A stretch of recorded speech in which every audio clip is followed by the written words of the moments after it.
રામ બધાને, હું દક્ષાબેન ડી સોલંકી સુરતથી. આજે બનાવશું આપણે મસાલા દાળ. તો એને માટે આ શેણાની દાળ લીધી છે. સાંજે પલાળી અને 7-8 કલાક પલે છોડા ખાવાનું નાખીને પલાળી એટલે આ રીતના બટકા થઈ જાય.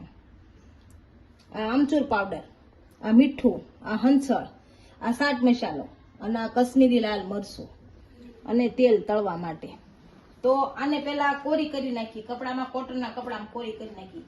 પેલા નિતારી નાખી. જો સાવણો હોય તો ચાલે આ ભાતનો, અને ચાણી હોય તોય ચાલે. હું નિતારી નાખું છું પાણી આમાં. આ રીતની કોરી કરી નાખવાની હાવ.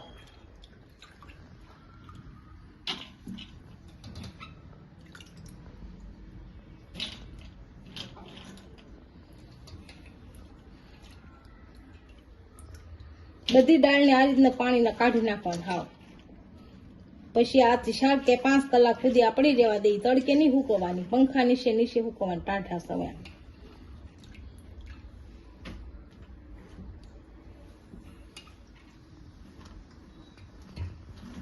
આ રીતની કરી નાખવાની. કોટનના કપડો ગમે એ હોય, કોટનના કપડામાં નાખી દેવાના. આને કોટનના કપડામાં નાખી દેવું એટલે હાવ નીતરી જાય.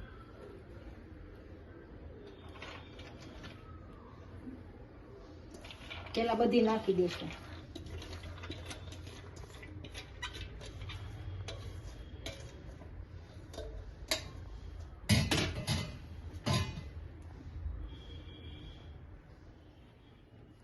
આ રીતે બધી હૂકવી દેશું. આ કોરી પડે પછી તળી નાખશું. હાવ ફૂકાઈ જાય પછી અને 5 થી 6 કલાક સુધી રહેવા દેશું એટલે કોરી થઈ જાય. હાવ આ રીતે જ હૂકવાની, તડકે નહીં હૂકવવાની.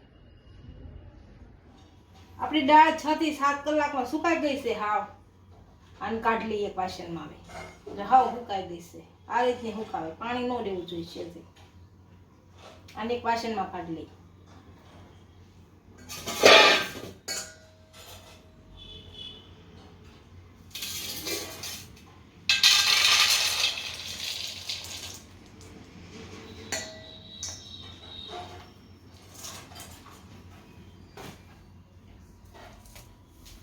અને હવે તળી લઈશું આપણે. તળવા તેલ મૂકી દઈએ. તો આપણે તેલ ગરમ કરવા મૂકશું. આમાં તેલ નાખીશું.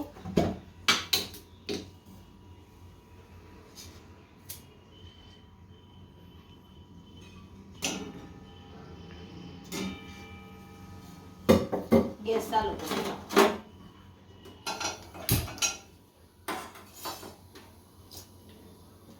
આપણું તેલ ગરમ થઈ ગયું છે. આ દાળ તળ લઈએ. એમાં ધીમો રાખવાનો હાવ ગેસ.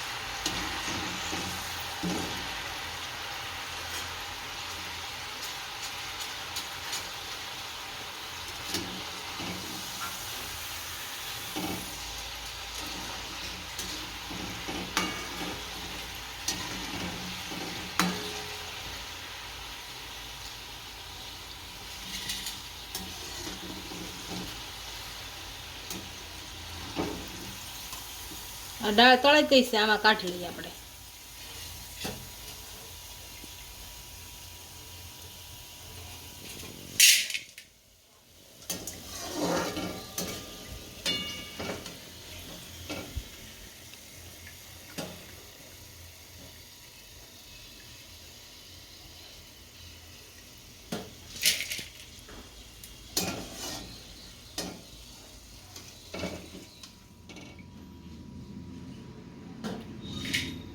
બધી દાળ કાઢી લઈશું. બળી જાય પછી.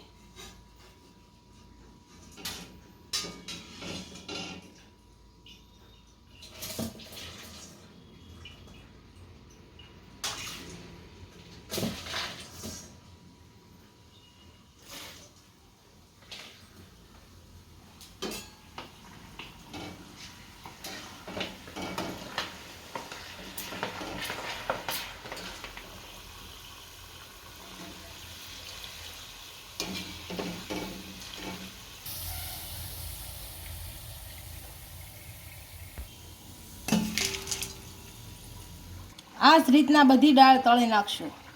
હવે આમાં આપણે દાળ નાખશું અને ટીશ્યુ પેપરથી કે ન્યૂઝપેપર હોય ગમે હોય એનાથી કોરી કરી નાખશું, કેમ કે તેલ ન રહે આમાં છે જ. આમ કોરી કરી નાખશું, ખૂણો છે દબાવી આ રીતે બધી કોરી કરી નાખશું.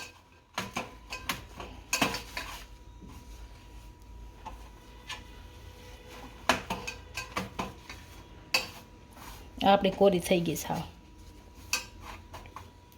આને કાઢી લઈશું.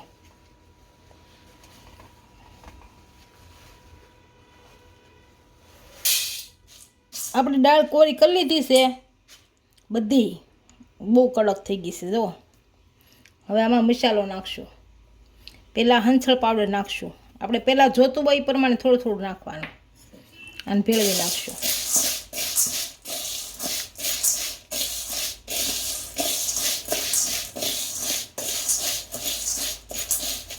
પછી ચાટ મસાલો નાખશું. ભભરાઈ નાખશું.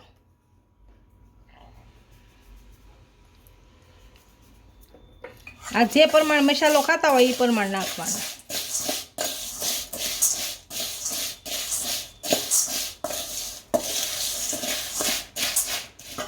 હવે મીઠું નાખશું થોડું.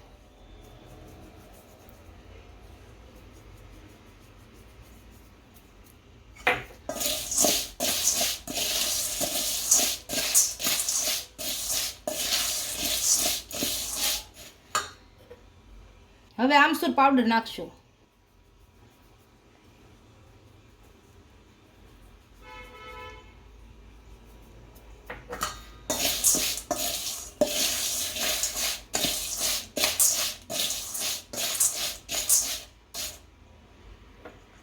હવે મરચું છે એ કાશ્મીરી.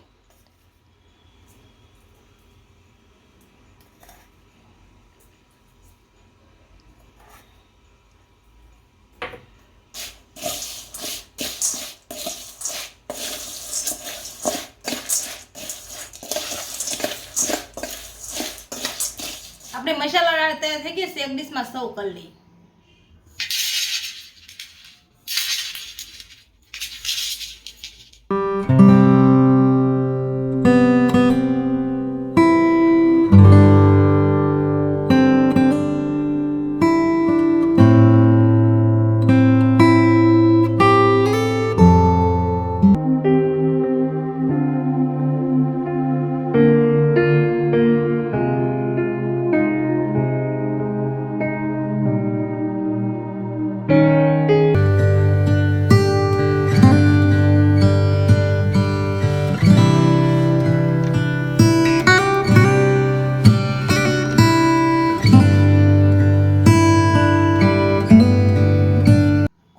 કહેજો વિડીયો કેવો લાગ્યો. જો વિડીયો ગમ્યો હોય તો લાઈક, શેર અને સબસ્ક્રાઇબ કરી દેજો.